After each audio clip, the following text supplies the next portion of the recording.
The Shepnaz Podcast begins now. Welcome to the Shepnaz Podcast. I'm Joe, and I'm your host today. And today in studio, we have Pastor Rob and Mike Fluhart. Recently, we had a vote amongst the church concerning about a school expansion, and there's a lot of exciting things getting ready to happen now. So we thought it would be a good opportunity to just kind of get an update and say where we are with things. So welcome in, guys. Thank you. Good to be here. I'm enjoying being here also. Well, that's good. We've all three decided we're all right with being here, so that's good.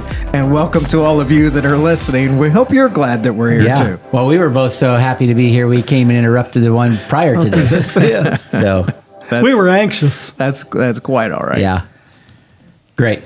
So we're talking a little bit about the school and the new construction program that's going to be going on.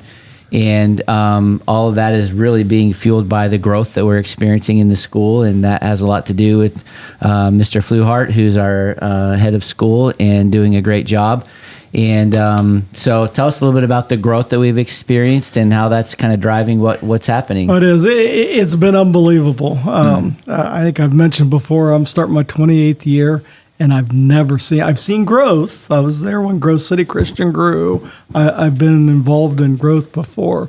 But we're looking at adding right around 105 students, which will put us at about 325, 330, which is exciting in there. And there's a lot of factors. In talking to other area principals, we've all got waiting lists. I for one family that I'm trying really hard to get them a spot, I called a couple of the other principals, and they was like, "Sorry, Mike, I just don't have any room." A lot of it is being fueled by the change in ed choice, and that's not going to go away. Mm-hmm. And then there's also definitely a sentiment of dissatisfaction with what's happening in our public schools. Mm-hmm. And not wanting their child to be exposed. So you put those two major factors together of wanting something better for their kids and being able to afford it, right? And you have school growth. And that's certainly not to disparage. I think you had mentioned this before, Rob, about how we have a lot of public school teachers and even administrators in our congregation, and we recognize they are serving a vital role. Absolutely. And they are a light in the darkness. Yep. But we're able to offer something that's a different kind of education. Yeah. Right? Yeah. It's another tool in our tool bag to be able to disciple families. So it's an extended opportunity to extend our ministry and our reach with families to be able to do that. So, and a lot of times the teachers and administrators in the schools, there are things that are happening there that they can't control. Yes. And they don't have control over. So while we're super glad that they're there and thankful for the influence and the light that they bring, there's still things that are out of their control that we can't control here. Right. And families just like that. So we're excited about that and in a position to do that. But adding 100 kids to a school that was already pretty full, has created some challenges. Yes, and I see that growth continuing. But it has created the school comfortably can handle maybe 285, 300 comfortably. As I just said, we broke that barrier, and we won't compromise what we've done in the past. We keep our classes at 16. Many schools I could easily go to 20, 24, but we lose that one-on-one small classroom feel.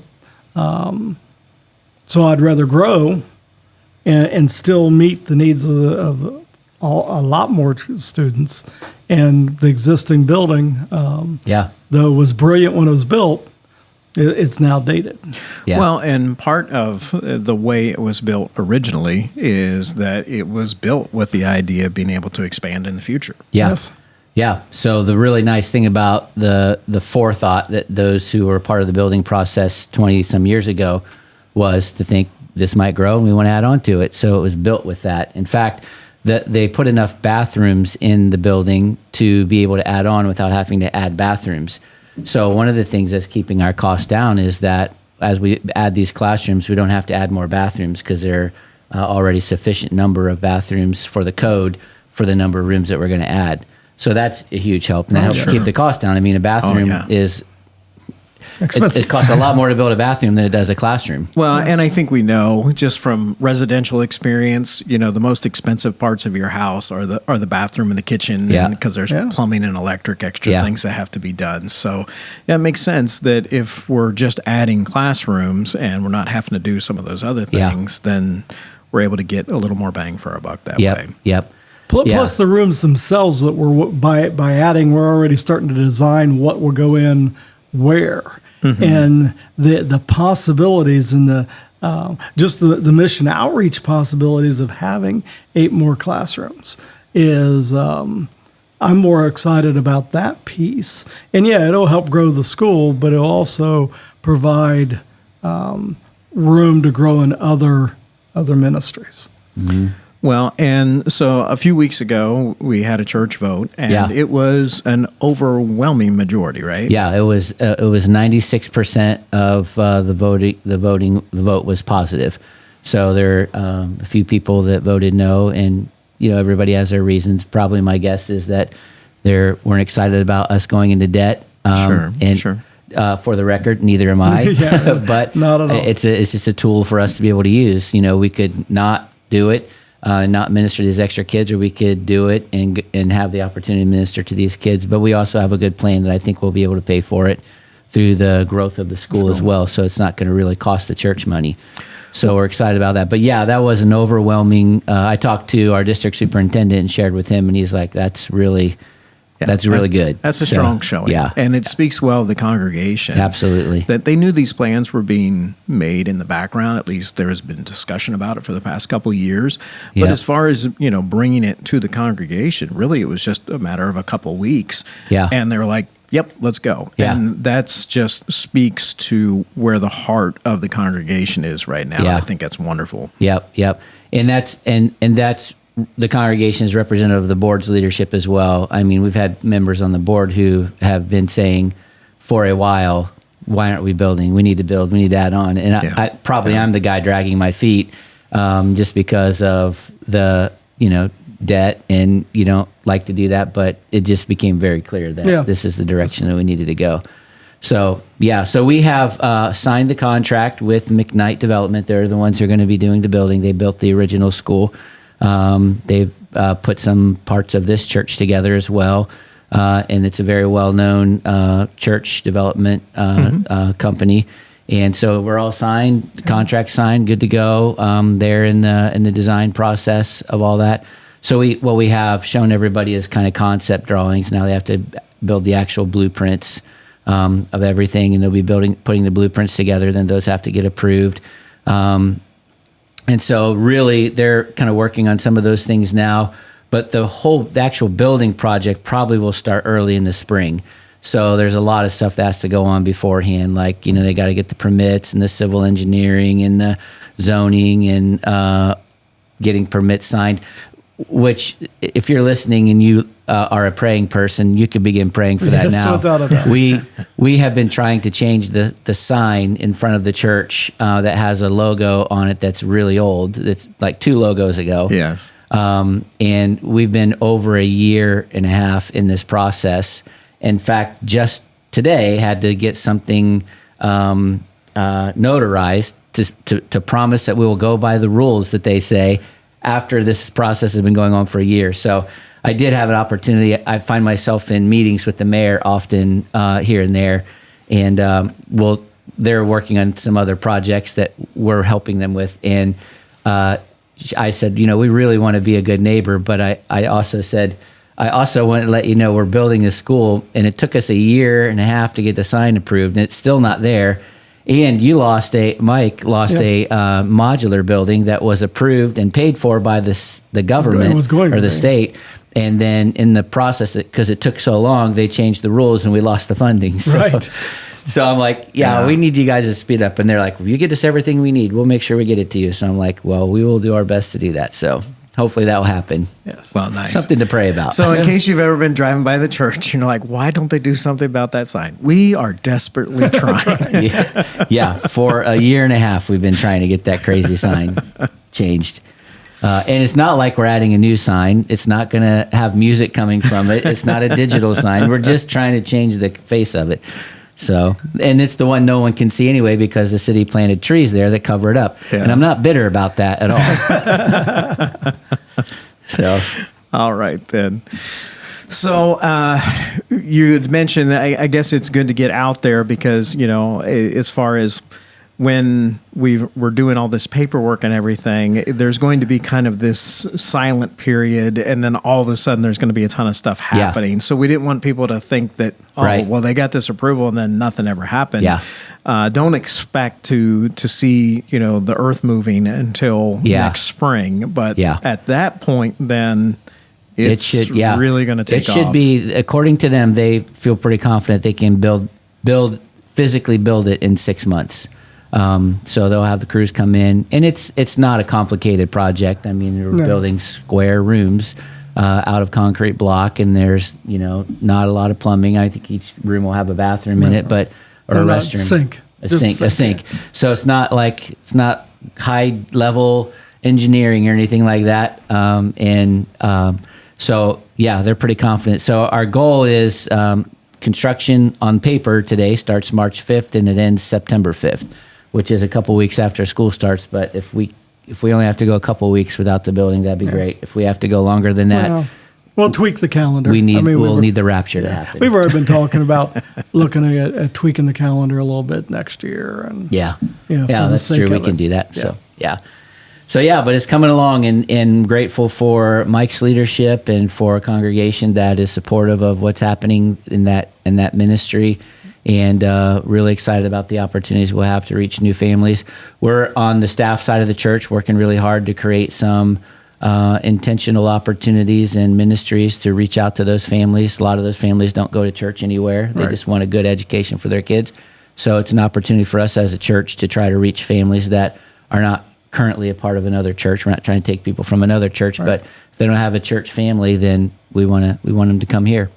Well, I think you've even kind of shared this in staff meetings and so forth, that like in your mind, like this is not only is this a new expansion of the school, but that you're wanting to kind of redouble our efforts, this is an extension of the church as well. Right. Yes. Yeah. I think part of that for me comes like a paradigm shift in how I view our team, and I've kind of viewed the teachers as their thing. Mike runs that and takes care of that. But if what I feel like the Lord's kind of laid on my heart is to kind of have a paradigm shift, and that I need to really view those teachers as an extension of the church staff, because they're reaching people on behalf of the kingdom in the church, and every day, 5 days a week, all day.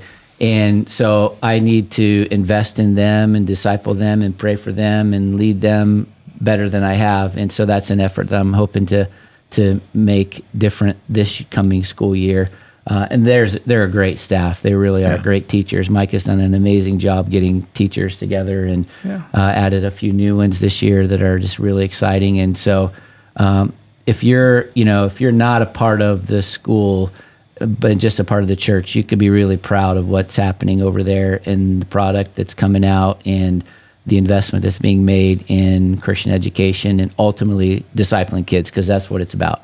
I mean, we obviously want them to learn to read and write and history and all that kind of stuff, but what would be successful for us as a Christian school is that kids come out loving Jesus and serving him the rest of their life, and that's what we do.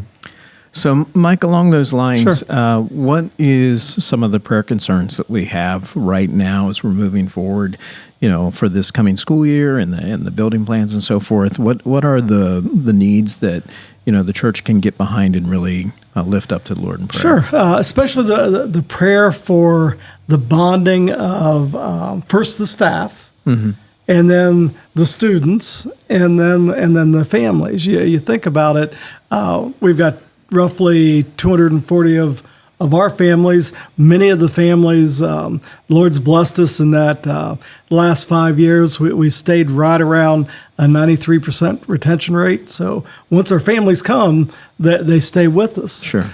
So they're really invested in Shepherd. Well, now I've got another group of families that have come from one school since they've closed. And then I've got another group of families that are brand new to Christian education. Yeah, just coming from the community. Just come from the community, all at once. So my prayer, what I've told some of the staff, we've already had meetings on this, and we're praying about it, is that's why I encourage others.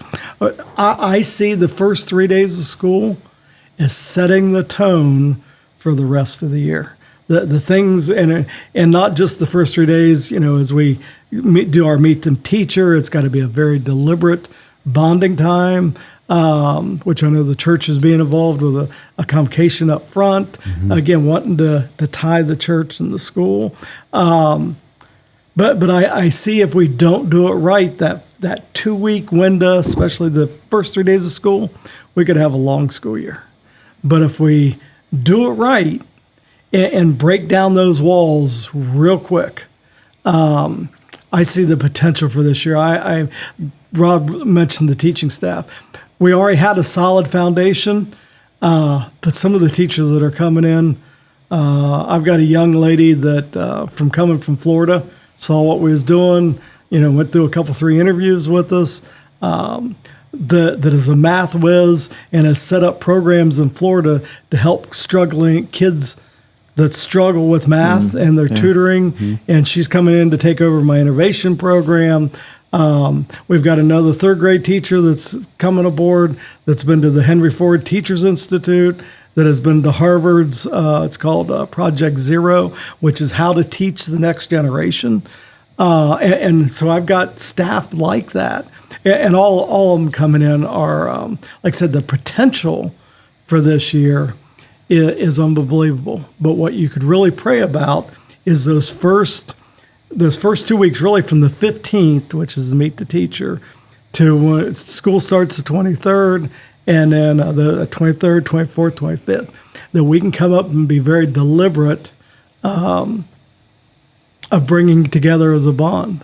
Yeah. And that's that could be a make or break period.